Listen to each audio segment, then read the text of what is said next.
So our panelists, and I put them in alphabetical order, Dr. Kathy Bakeet. Hi, everyone. She is the Vice President of Academic Affairs at Antelope Valley College, and she has over 30 years of education.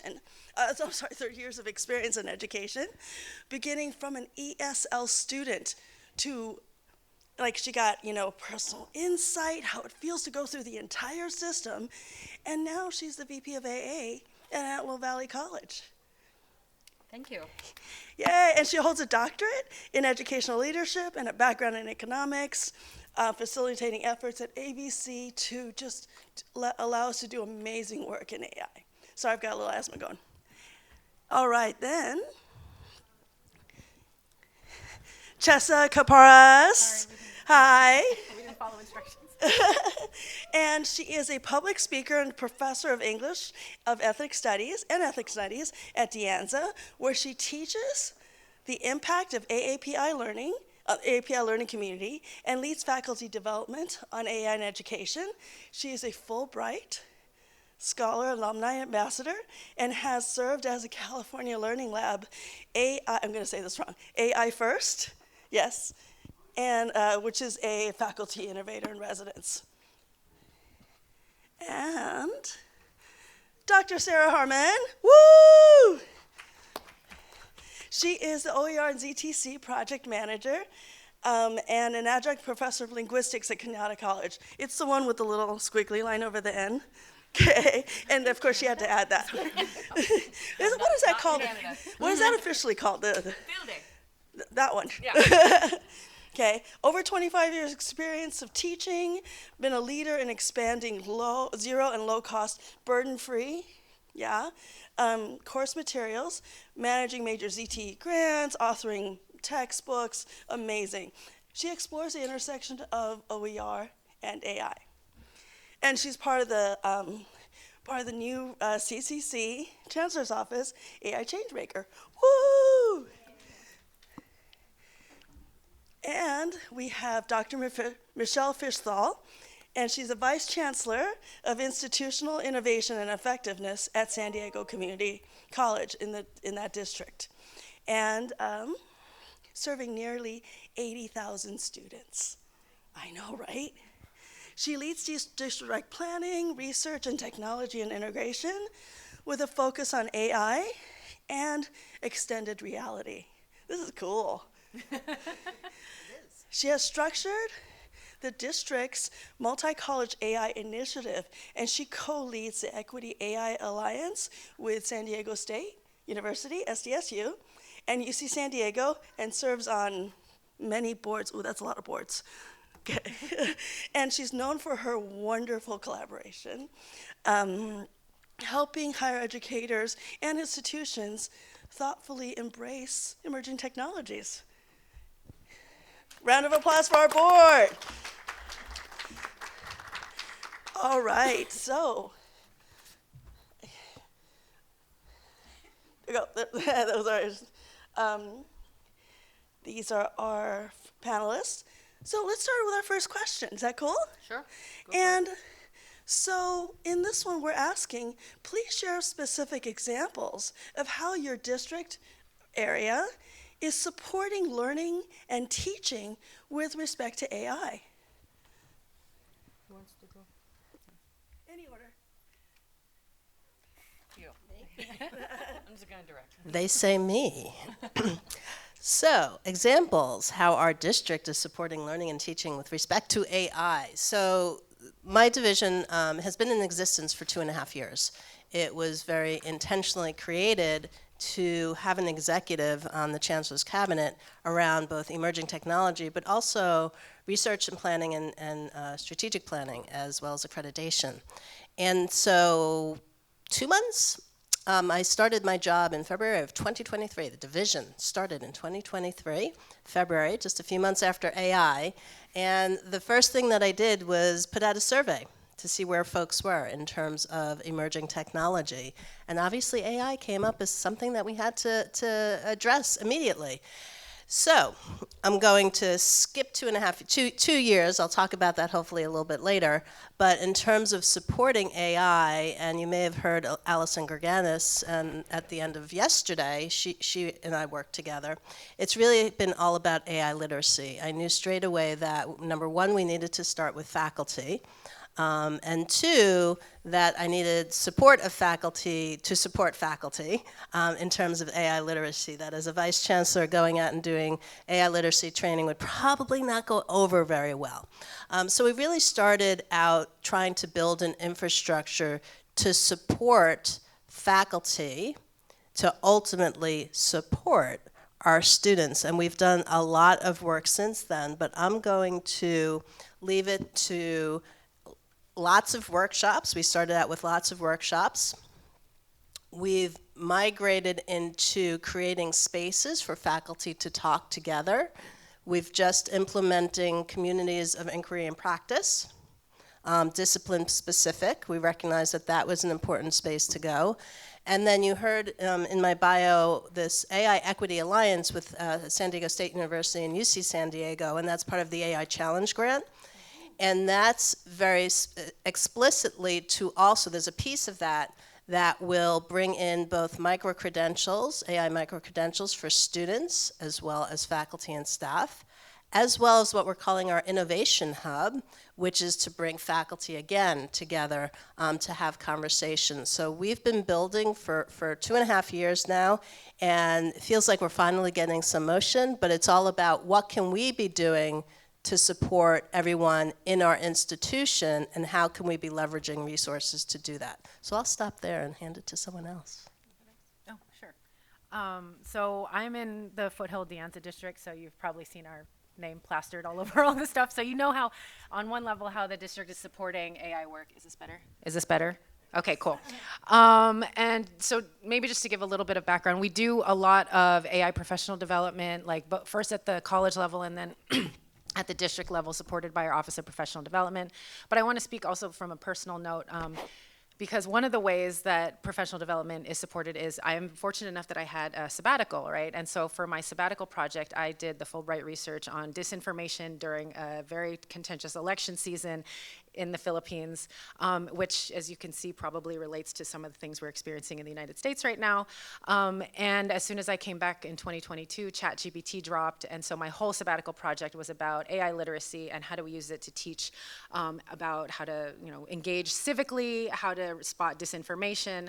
And so that's sort of been some of the philosophy behind the professional development. And through leading those, I have been able to grow connect with this amazing network of things that are happening both at De Anza and Foothill, such as the Emerging Technologies Institute and this AI learning community that is run at Foothill, because what I've really noticed is anytime that we're talking about these emerging technologies, we really have to center human relationships, and that's part of like the title of this panel, is how do we get humans to talk to each other about the ways that these technologies are impacting us. So, working with Online Ed Office and, seeing how it's impacting faculty and talk to our classified professionals about how is this really impacting your work. I feel like that's sort of the important work that the district and, some of the areas that I've mentioned have been leaning into. So, that's not on. Now there's okay. And my loud voice has to get toned down a little bit, I realize. Anyway, so to talk about being new in a position, I literally have been the OER ZTC program manager for, I think it's 2 weeks now. And 3 hours. Oh yeah, 3 hours, yes, you're right. But it builds on the work that I've been doing as a faculty member. I was adjunct faculty of Spanish and linguistics at Kenyatta. I dropped the Spanish because I'm focusing so much more now on OER. But I also was a faculty coordinator for all things OER. And I sat as the chair of our District Academic Senate Standing Committee on Teaching and Learning. That's a really long title. So we usually just say District Teaching and Learning Committee. And that is through San Mateo District's Academic Senate. And when all the ChatGPT love started, we really focused on the 10+1 and the role of faculty in everything with respect to guidance, policy, how we teach each other, how we teach our students, how we work with our colleagues at every office on campus. So district teaching and learning started with an AI guidance. That's a website that has a list of best practices, connects directly with the instructional designers at all 3 campuses. So that's Skyline College, that's College of San Mateo, and Kenyatta College. And then I lovingly turned all of this over to, I forgot the other piece that is coming out, that we start our first community of practice build on AI. That includes not just how to use these tools, but also the ethics and digital literacy component. And then I handed it all off to my colleague, Dr. Jennifer Howes-Owens, who is now the current chair of district teaching and learning. So this is a collaborative effort. It is faculty-led, but it is a collaborative effort. District teaching and learning is a primarily a faculty group, but it also includes at least one instructional dean. It always has other classified professionals in there, especially instructional technologists, but others as well. I believe this year they have a director of Disability Resource Center as part of the membership, exactly to address so many of the things that we'll end up talking about later. And then it is also co-chaired by our district's Vice Chancellor of Educational Services and Planning. So that ties in not just the 3 colleges at various levels, but the district office as well. Cool. Hi again, everyone. I'm Kathy Bakit, Vice President, Academic Affairs at Antelope Valley College. I have the privilege of working with Dr. Norma Jones. And the way Norma and I connected illustrates how I approach leadership on AI and other things. And just in terms of my background is in economics. And so having that background, I am naturally inclined to stay in touch with industry trends and what's going on. And so I was hired at Antelope Valley College. It was August of 23. And the first week when we had Flex week, I saw, it was the beginning of the activities around AI. I saw a webinar. I don't know which organization was offering it. I sent an email across campus to all faculty. I am attending this webinar. Join me if you're interested. Lo and behold, about 10 people did. And that is an organic way of engaging people and building the coalition of the willing. And so that organic work group started meeting and continuing to learn and sharing their knowledge with their colleagues. And so we have offered, I supported them, the college. We have offered tens and tens of workshops on the topic. They're learning how to produce videos, how to support teaching and learning. Quickly, the conversation went into naturally cheating and policies, distance education policy, how to change our board policy to adapt for it. The whole Turnitin conversation, like what do we do about it? Because we can't, especially for minoritized students, we can't accuse them of cheating if we can't prove it. And so if you do that, you're asking for trouble because there's no evidence, there's no tool that can verify with high level of certainty that a student has copied from AI. You can suspect it, but you can't prove it. And those are 2 different things. Anyhow, so organic engagement and me as the leader also staying in the know. I cannot have a conversation and understand the faculty concerns if I don't know what AI is and what are the advantages, what are the opportunities, and what are the risks too. And so using the infrastructure of the college and the shared governance, we had presentations at dean's councils, at chairs councils, during Flex Week, and highlighting their work. We had events, celebrations, awards to thank their work group and encouraged everyone to engage in the conversation.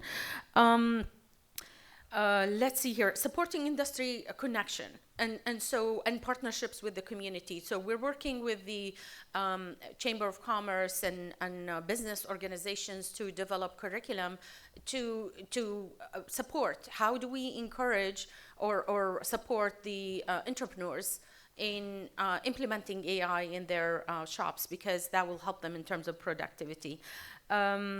Let's see here, travel, obviously, and allocating resources to it, and so much more. I'm sure it'll come back to me, but those are some of some of the ideas around supporting and leading AI work. Cool, thank you. May I ask a follow-up?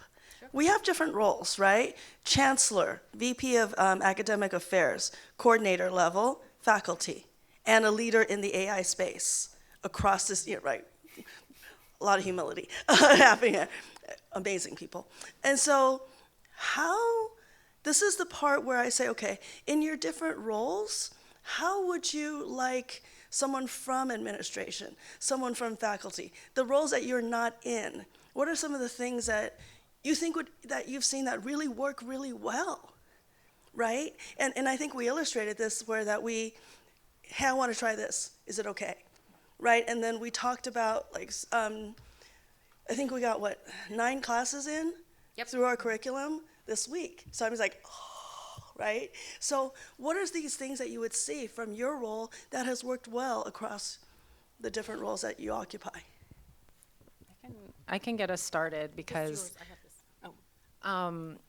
I will say, as a primarily faculty person, especially when I lead AI professional development, it has been so helpful when I just lead with, it's okay if you are too burned out to do this right now. I mean, we have to recognize, I know that the toll has been great on like all levels, administrators, et cetera, but faculty, we are on the ground with our students every day.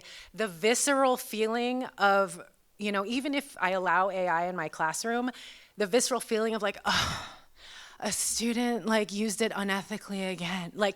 That is something that, administrators might not understand when they're creating policy. What is it like to look a student in the face and say, I don't know if I can accept this because I'm not sure, where the thinking or the writing happens. And I'm not saying that I ever failed those students. I'm saying let's have a conversation. But I feel like it's really important for, I would love administrators and leaders, especially policymakers, to just know what the experience is like when you're meeting with dozens, hundreds, our classes are huge, so remember that too, of students. And it's not that we don't want to give them our time. So the automation, I don't think, is the answer necessarily. Don't just say, well, have your AI chatbot answer their emails. It's well, I actually want to connect with my students. I want to have time for them, but I'm also so exhausted by all the ways that I've had to adapt since COVID and before. And let's face it, this is probably the biggest change to hit education in a very long time, right? Probably in our lifetimes. And that's tiring. And I know that there's a lot of hype and a lot of excitement and a lot of things that these tools can do, but just also recognizing that it's an additional burden that you're asking faculty and students to take on. And then being how can I support you in that? Not just you have to do this. And I think I'd like to piggyback on that. Oh, yeah, please, absolutely. Piggybacking on that from the coordination side of it, and I've seen it both with the AI realm and open educational resources but the whole time. It's creating the space but allowing for the curiosity, and not just the curiosity in the space that the person is in. So for example, if I have a faculty member who's curious about how to detect AI illegal use or unethical use versus ethical use. So some of us have been in some of these talks today and yesterday that talk about some of the powers that AI can bring to those who have learning challenges, who are not able to understand the materials for whatever the reason, and that the work that some of these AI backbone software apps and everything else, suddenly I lost all my English words. But yeah, I'll use them all. It'll work, says the linguist, by the way. So to have an open sense of curiosity, but also understand the frustration and the challenges and the limited space that we all have. The classified staff also have some of these same questions, same concerns. Yes. And same curiosities. Mm-hmm. So being able to create spaces that allow that, but also accepting the fact that this is a realm that has been around for a long time. This is not just when ChatGPT became live to public. That when we're talking about language models, including the current large language models, we have had these around for decades. And that people who are behind the scenes and working and developing these have been working on this for a very long time. There's no way to just instantly go, oh, okay, in 2 seconds I can understand everything about this. Like, you can't. No one can. So chunk it out. Go back to principles of universal design for learning. Chunk out that information. Carve out the little piece you want to try and understand now, and that you, in the time and space that you have, and I think the more that we do that, the easier this gets to open your mind to possibilities and critiques as well. It's interesting because in the unconference, I did a 5-minute lightning talk, and it started with curiosity and talking about possibilities. So I am the administrator, but I also like to say that I don't think I'm a typical administrator. So there's nothing that is happening from within my office that is saying you must do anything. So when I first began, I actually didn't have any staff in emerging technology. It was just me and, frankly, ChatGPT trying to build business plans. And so I went into the faculty senates. We have 4 colleges. I went into, no, I think they allowed me in all of them. So I went in, and I kept being asked, what's your vision? And I said, I don't have a vision. I need to hear from you. And it's truly been creating that culture of, I want to understand, number one, where your curiosities are, but where are the pain points? Because I consider myself the advocate for everyone, for faculty, starting with faculty, recognizing the classified folks as well, and frankly the administrators who are coming last in terms of our support. And it's really been about what structures can we build so that we can get that information, because just a survey doesn't do that, right? It's about conversations. And so just engaging with the faculty senates that first month I was in there really gave me an idea of, okay, how can I even think about proceeding? And that's been the most important aspect, is the listening piece of it, and then responding and recognizing that things also shift. Now, I'm sure there are people who think that my office or I am dictating something, because those are perceptions that just come with the title, but I'm really trying to shift that culture. And talk to other leaders about that as well, because from our cultural perspective, that ability to go and try and fail. I know a number of institutions that's a challenging piece, and people are afraid to talk about the failures part. And so I go out and I talk about my failure parts, and I talk about how I'm using ChatGPT so they can see an executive using ChatGPT and how I use it. So trying to model that it's okay, but here's the okay parts of how I do that. So a lot of it is trying to both model, create space for the conversation, respond, but also admit when I get it wrong. And that's the piece that I think is really critical from a leadership perspective. I just want to jump on real quick, because there was a great quote in one of the panels yesterday that, like, how do we get folks on board with technology? It's like, not carrot nor stick, but FOMO, right? It's like, to tap into that curiosity is like, there are cool things that you can try out, and it's like, it's not about compliance or, mandating, but it's about how do you make it look fun or exciting or worth learning about. Yeah. I agree with everything that's been said, and I don't want to take the time to repeat what was just shared. And I'm just going to say that it's easy to empathize with the feeling of overwhelm that faculty are experiencing, because I'm experiencing. Yeah. I mean, it takes a lot to do your job, and also add this huge slice that's, you blink 5 minutes and you have new technology and new tool and a new trend, and you have to stay on top of it because you have to be able to speak about it intelligently. And so coming at things from like you said, from a place of curiosity and listening and advocating, like one of the things I've done is advocating to acquire resources to support the faculty so that they get the tools so that they can experiment with them, because it's hard to learn something like this without actually playing with it. And so it's a work in progress. We're not perfect, and there are things, bigger questions that all institutions have to answer regarding data safety and security. And if you remember the conversation this morning from Karen Howe and Dr. Safia from UCLA, is that how do we protect the students? How do we raise the students to be active, engaged citizens, so that they are able to advocate for themselves around what should AI look like in the coming years? So that is, to me, that is a huge piece. That is a big piece. If I may follow up a bit, from an administrator perspective, there's a whole infrastructure piece, and you reminded me about this. There's a whole infrastructure piece when we're talking about AI, particularly around data.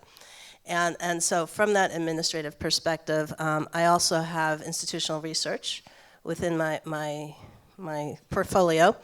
And I started, one of the first things I did was started to advocate for the recognition that we needed to start talking about data governance. When I first walked in, the IT staff and the research staff were working on developing or implementing an enterprise database warehouse. And that's where you bring all your data together into one place, and it's very complicated, and it's taking a very long time to get there. But I also did not believe we had the infrastructure in place to actually support it the way it needed to be supported to make it happen. And so because I'm an executive and sitting at the table, I was able to bring that position forward. It was the first position, well, I only had got two. It was one of two that I brought forward, recognizing that as we're moving forward with AI, if we don't get our data in order, we're not going to be able to do any of this work. So another big part of what I'm looking at is that big picture and the small picture all at once, to make sure that we're ready when the institution is ready. I want to add one more thing, if I may. I think ultimately, based on the previous conversations, coming to the conversation from a place of trust as opposed to a place of us versus them, the administrators versus faculty, and having faith that the faculty care and they come to work to do a great job with all these things. And so coming at things from that space allows for the openings to have sincere conversations and doing the listening, so you can, because you can't influence someone unless you understand their position. And so that is critical. And also thinking about the equity piece, going back to the data, like another component is, okay, I guess during COVID we gave the students the Chromebooks and hotspots and all that good stuff. So now how are we going to ensure that students who come from disadvantaged backgrounds and they can't pay for themselves for AI subscriptions, how are we going to support them? Because all of a sudden the digital divide is getting wider and wider. So addressing that and thinking about that. And with that in mind, thank you very much. A second guiding question is, in what ways can AI help close or widen these equity gaps in higher education? And you touched on that. How are we dealing with this?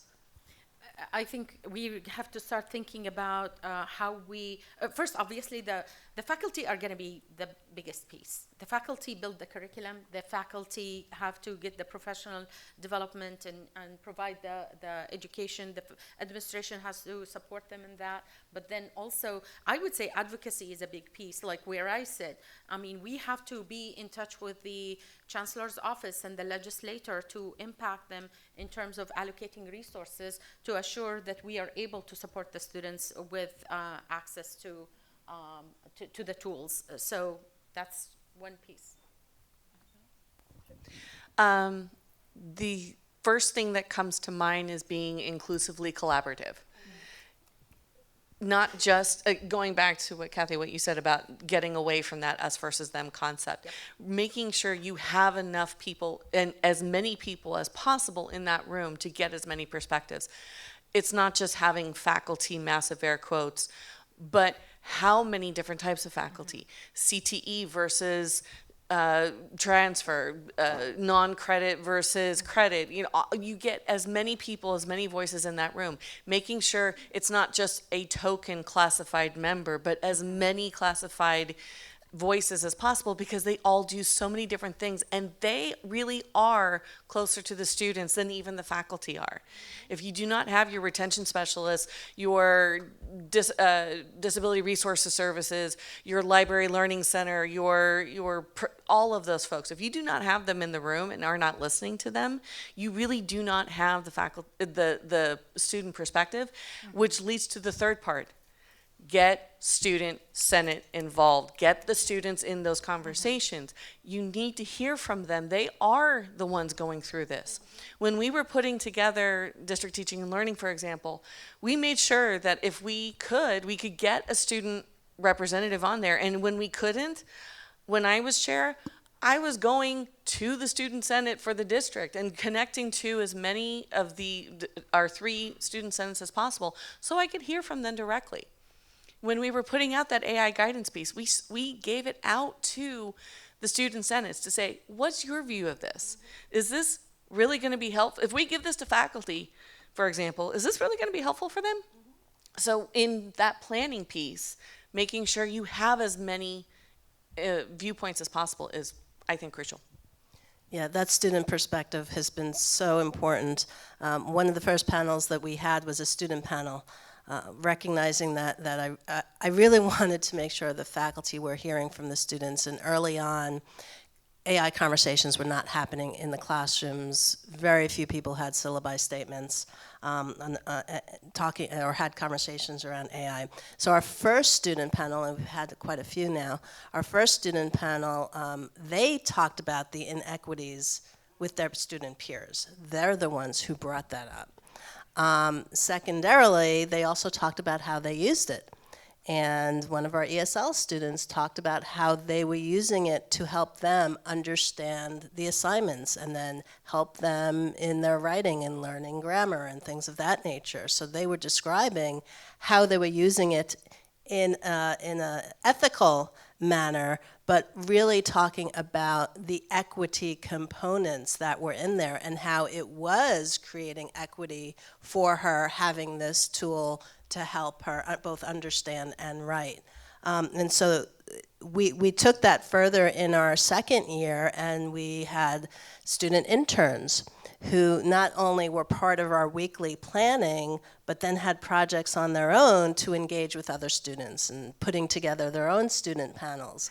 And now we're actually expanding that further this year and looking to have our student interns and student externs working with the different colleges and bringing other students together as we're starting to do this work and starting to really think about workshops for students, because they are asking for that. And of course, our survey just went out this week is to students as well. And we've got, I think, as many in the first day as we had in our first year of the student survey. So that student first voice is, if you're not doing that, that would be your first action step, is to really start engaging with the students. So to kind of directly address the question of how AI might widen equity gaps, because I work in our equity office as well. So I think that one of the things that has really struck me, and I hope that we always think about when we're considering different forms of AI adoption, is this phrase that one of my instructional designers mentioned to me, and I was like, oh my gosh, that's amazing. It's the right to talk to a human. Like, we should have the right to talk to a human. And, I went to a great panel at ASCCC with Michelle Pacansky-Brock, where she recommended the book called The Last Human Job, which really talks about how automation is kind of eroding our ability to do connective labor, which is our ability to connect with other human beings on a human level. And I think that, and one of the arguments of the book is that as AI adoption gets more widespread, people who have privilege and have means will be able to connect with other humans, whereas those who don't have resources will connect with more chatbots or, like the digital concierge, whatever, because it seems to be more efficient and everyone will have access. But what are the benefits of actually interacting with a human, right? So that's one of the ways that I think if we're not intentional and not sort of mindful of the value of actually communicating with people on a human level, then we could widen equity gaps, because then those who can afford genuine human interaction, those who can afford to go to a school that has smaller class sizes where they get individualized attention from a teacher, are going to be at an advantage, especially when you read all of the sort of Business Insider and Forbes about what are the skills that students are going to need. They're going to know how to work in teams, how to work in groups, how to collaborate, and all those durable skills of talking to other people. How are they going to get that if they have been, most of their interactions have become automated? Hi. Thank you. Pass the mic, pass the mic. All right, so one thing as you were talking, I was thinking about how, and especially in your role, Sarah, how teachers, faculty, people who do have access, either through their schools, can potentially use these tools to create other things to help with equity, right? How do we address that? Sorry, my apologies. Sorry. Pass it to the left-hand side, sorry. There's a number of ways, and I'm going to tap into the open educational resource space on this one, because that's really where we can do the most good, I think.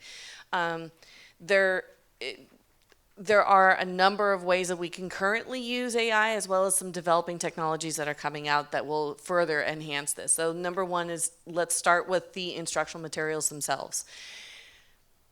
It has always made me cringe when I have talked to my faculty colleagues who say, I have to use the publisher material. I don't know how to create anything. And I look them dead in the eye and say, you've never created a question in your life? You've never created a handout in your life? Oh, well, of course I have. What do you think that is? That's an instructional material. So being able to unlock that power, whether it is getting over the hump of, I don't know how to start, all right, let me use the search engine of choice. And let's face it, most of our campuses are connected either to Microsoft, Google, or both. So we have enterprise level of Copilot or of Gemini, or some of us have purchased, when we're able to, we have purchased licenses to other things, to be able to say, I don't know how to start, but here's my initial idea. Using that AI as a thought partner to say, where could this creativity go? I have a colleague at Kenyatta who literally 2 years ago, when all of this started, looked at me and said, I would never use AI for anything. And I'm like, really? So I happen to know this person, and I happen to know they use the same test banks over and over and over and over and over and over and over again. And I said, wouldn't you like to have new test questions? Well, yeah, but I don't know how to start that. Let me introduce you to ChatGPT. And that was just 2 years ago. Now this person is creating all sorts of different question types, literally tapping into the learning outcomes for the module, for the course, to be able to say, I don't know how to start, but this is my idea. You can take that with respect to anything and adapt it. And when we go into the open educational resource realm, being able to say, I like this textbook, this OER textbook, but it reflects a perspective that is not as appropriate to my local students. Some of my business faculty really love a couple of textbooks for some of their biz courses that come out of Canada. Great, fine and dandy, but how's that going to apply to San Mateo County or California or heck, even the US as a whole? So being able to say, okay, I like this text, but I want to modify it. And for somebody like me, I'm a trained technical writer and editor. I can pretty much do that. I'm not going to say in my sleep. That's a little ambitious, but and I like my sleep. But I can definitely do that fairly easily. But if you do not have a writing background, how do you start? How do you start to modify that text and do it in a way that not just benefits my students? What about if I asked my students to use some of these large language models, some of these creative apps, to have them tell their own stories with respect to the instructional materials? To be able to say, okay, that's the textbook edition, and this is a really good model, but how does it apply to my life, to my community, and my identities, plural, by the way? that's the power that some of these tools can give us to be able to unlock it, where we combine that, and then we combine that with digital literacy and ethics and how to do this appropriately, to admit how you're using these tools, the ways in which you're using these tools, and how they have helped you to create on your own as well. I think that's just starting.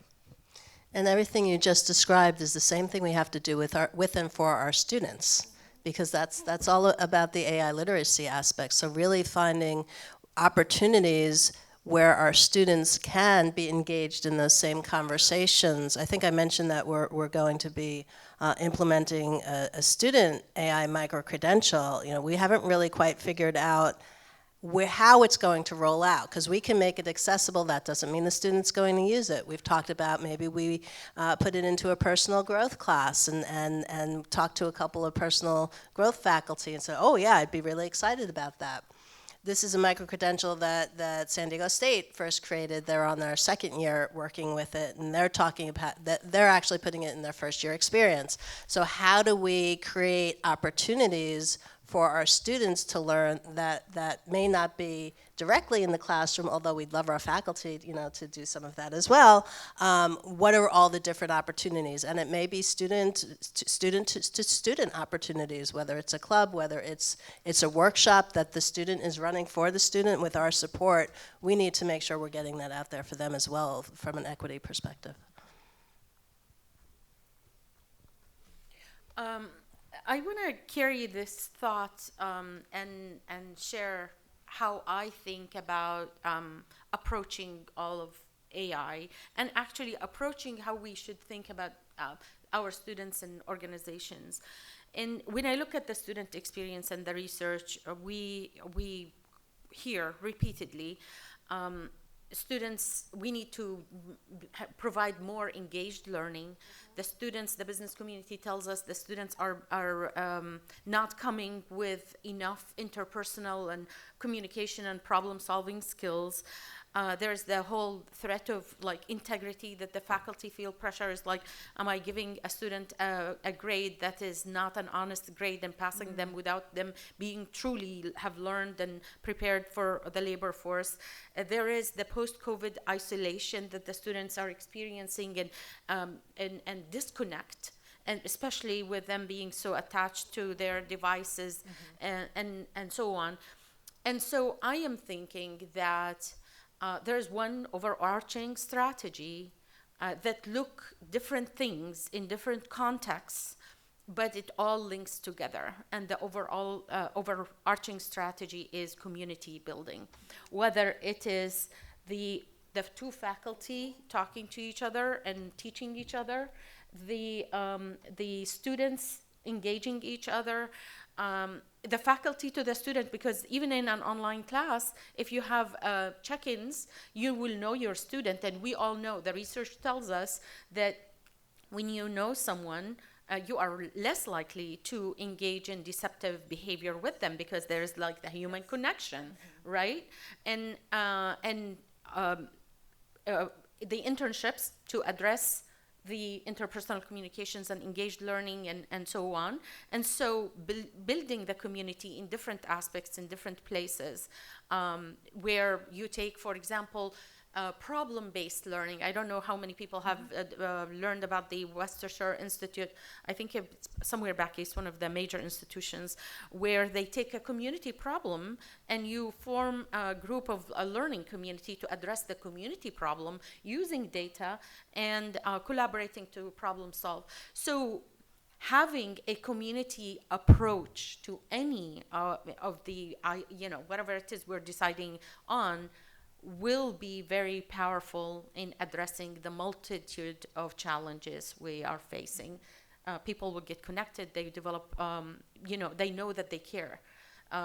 Like, for example, when students are choosing a major, they still rely on their families and family associates to decide on a major. Oh, my friend, their kid did this, and now they're making a good amount of money. You think you should go research it.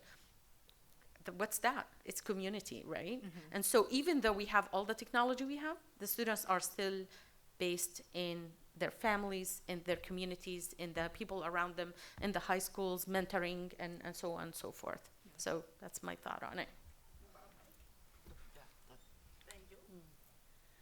So, building on the sense of community, if I may transition to our third guiding question and last, based on your roles, your different roles across your districts, how are you leading to maintain the human element, that connection, that community, as AI continues to proliferate higher ed?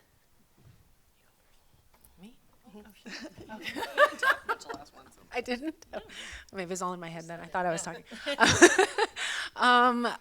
Well, I will say I want to give a huge shout out to Learning Lab, California Education Learning Lab, because last year I was one of the AI faculty innovators in residence, and one of the things I did was leading a statewide intersegmental interdisciplinary AI learning community. So it spanned California community colleges, CSUs, UCs, and like, with what Kathy was saying, like, it is about community building. And I do think, it's also valuable to have it be interdisciplinary, intersegmental, because, as I know Fabi Torres, who's also in the audience, has mentioned, like, we need to be in these conversations because the stuff that we're doing at the community college level is in a lot of ways constrained by what's allowed at the Cal States and the UCs where our students are going to go, if that's the path that they choose.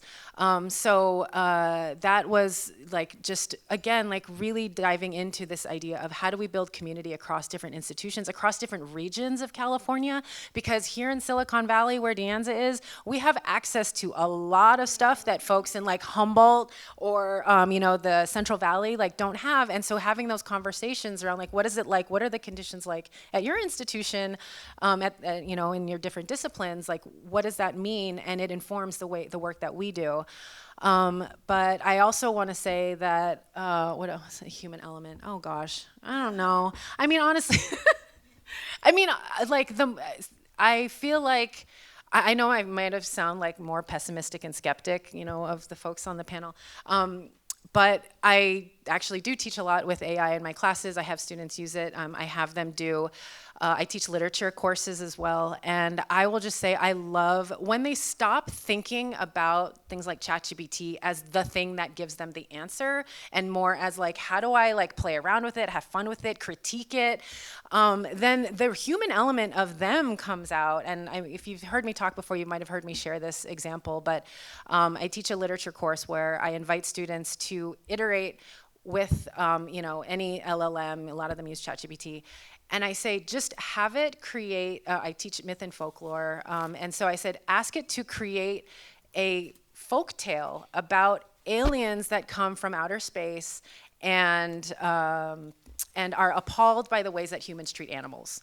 And I say, keep iterating with it until you are satisfied with the output. So it's not just like copy and paste the first thing, but it's like really interrogate, like, what did it give you and what do you like about it, what do you not like about it? And then they write a reflection about their process. So I had one student who, he did it and he said, oh, well, the first iteration, I was like, oh, this sounds like really, I don't know, it just sounds canned, and it kind of reminded him of the movie Predator. And so he's like, now write it in the style of the movie Predator. And so he wrote it, and and the chatbot wrote it, and he's like, I still don't like it. It sounds like, I don't like the dialogue. It sounds really generic.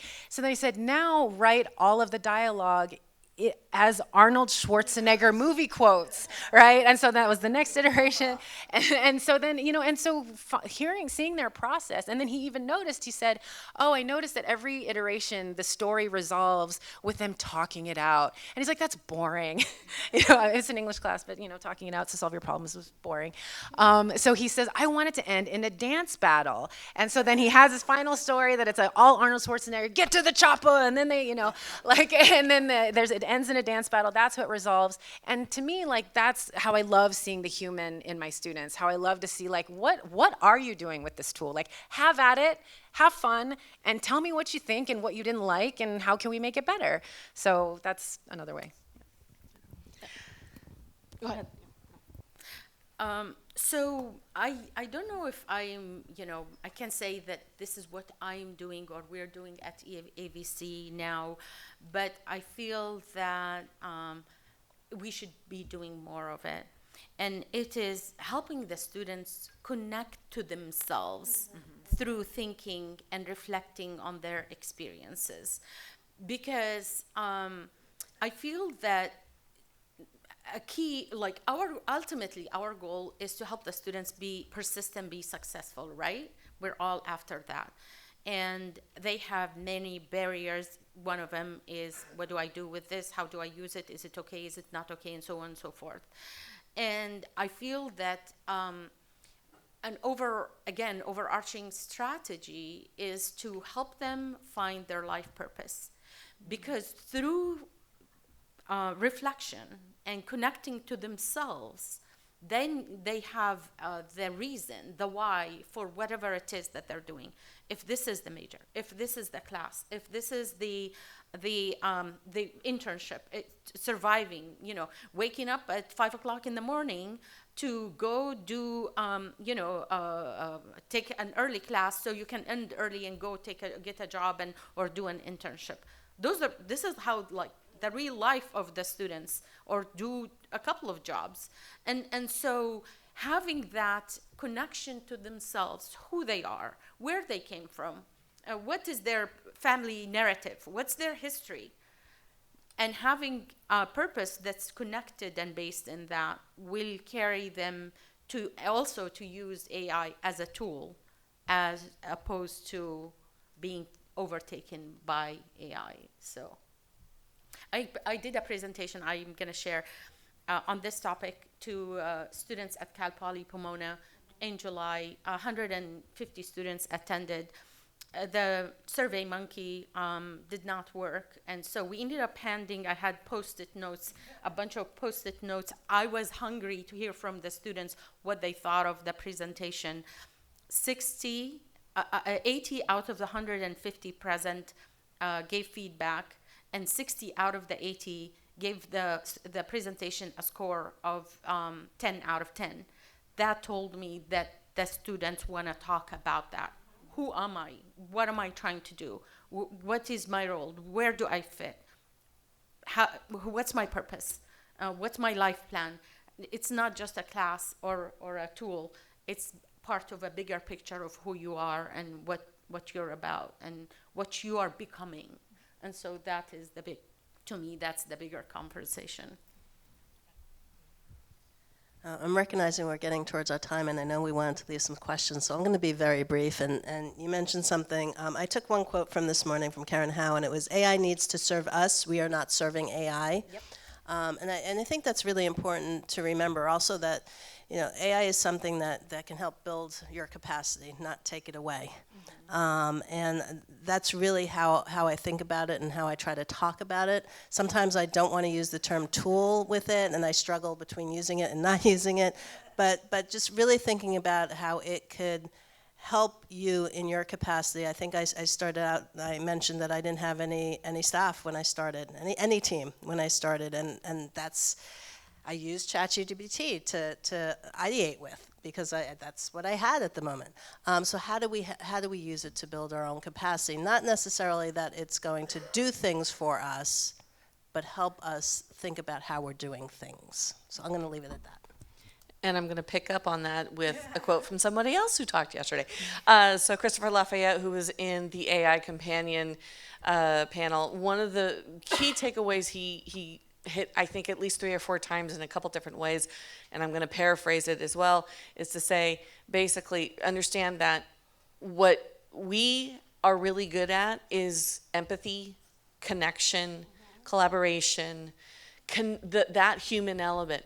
AI doesn't do that very well. What AI can do, or the things that very well, are some of the things that we don't do very well. So the very quick intake of information and quick analysis. So that, in my roles, plural, continues to be that realm of understand that, yes, AI can help us do a number of different things, but it also is incumbent upon us to continue to humanize how we interact with all aspects of technology, not just AI. So when I come across the person, not just faculty member, there's plenty of classified and administrators who also, and students even, who are absolutely anti-AI. And when you allow them to see that it is through some of these AI-based adaptive technologies, that we have students who actually can unlock education. They can go through that door and be part of the education sphere. When we are able to take these amazing ideas that as educators, no matter what our positions are, we have these amazing ideas through decades in most cases of training and education and instruction, and we can take those ideas and share them with people in ways that they can understand, even though we ourselves may not be very good writers in our own estimations. By the way, most folks are actually pretty good writers, right, Chasa? And you just don't want to admit it, or don't understand the power of that you have. AI can help us do that, but we have to bring that human element to it. When we do, we suddenly do have a really great connection. And I've always thought of this era of AI as kind of like, sorry, I'm a secret Trekkie. So if you know fellow Trekkies, or even if you've seen one episode or one movie of Star Trek, you know the ship's computer. Ship's computer can do a lot of things, but it's the human element that made Star Trek, and that the I shouldn't say humans, the anthropomorphic type folks and the AI, the ship's computer, together were the problem solvers. When you combine the two pieces, it's really powerful. Thank you. And we do have one last question, which is considering the humanity and what you talked about in community, and there's sometimes like a slightly dark side, right? To that is, what about the AI shaming? What about people who maybe use AI but are afraid to admit it? Because people, I'll admit that, right? Being a woman of color, English is not my first language, that some of us are a little bit more susceptible to issues like that. How would you address that as we're building this community? I can start off with this one really quickly. I learned from a colleague of mine many years ago who was an ESL professor at Kenyatta. When she starts off her class, it doesn't matter if we're talking level 1, so the very most basic level, all the way to level 4. If a student starts to apologize for not being able to express themselves in English, she says, stop apologizing, you're still learning. And that is what I would say, that is what I do say to folks who feel shameful for some reason for using some of these technologies. You should feel shame if you're using them unethically. That's a whole other question. But if you're using them to help you do something, to express yourself, to connect with others, stop it. Yeah. You're still learning how to use it. Stop apologizing. And just to add on that, I've noticed, I teach English, and a lot of students who are ashamed to admit that they use it, it's because they're ashamed to admit that they don't think their English is good enough. Yes, yes. And I feel like that is the deeper sort of question or like place that I want to be curious about, because I think a lot, and then when I ask them, it is that like, well, English is not my first language, and so I just don't think I'm good enough.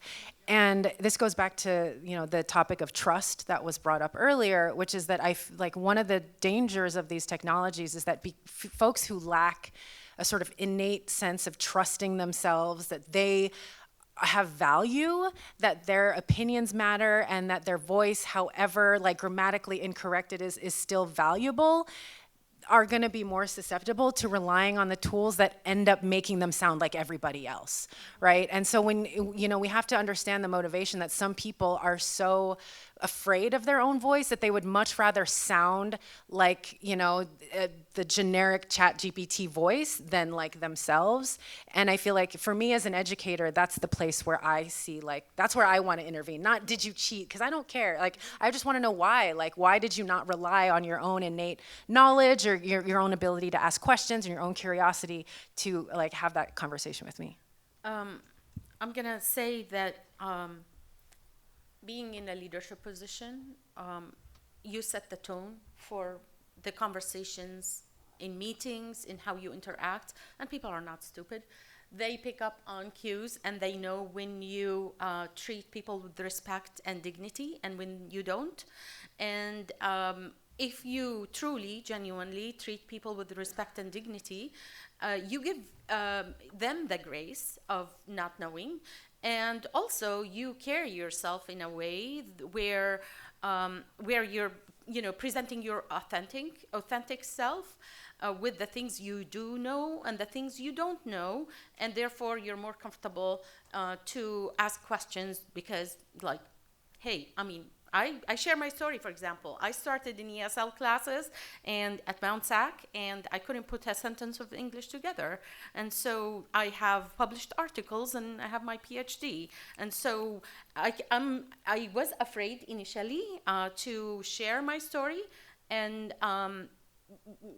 because oversharing, like TMI, they tell me, my kids used to tell me TMI, but the truth is, if we are authentic and we share who we are genuinely, then we are more likely to make people comfortable saying where they're at and what they're afraid of and how they're feeling about things, and help them move to the next step. And having that tone when you're in a leadership position is so critical, and people know it. People feel it and they know it.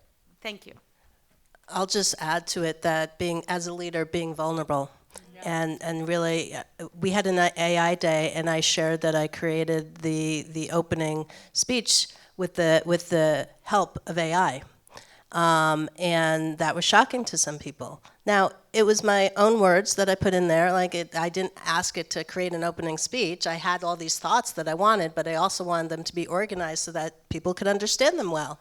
And so even yes, I might be able to sit down and write something that's really understandable, but I also know that if I'm going to do it and do it quickly, and I want specific things in it, this is one way that I can build my capacity. And so I talk about how I do that.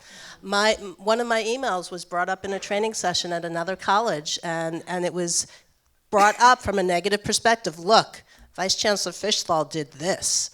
And I'm like, okay, that's okay. I'm okay with that. Yes, there were parts of it that I did. It was to describe the AI Challenge Grant, and I wanted to pull out the details so I did.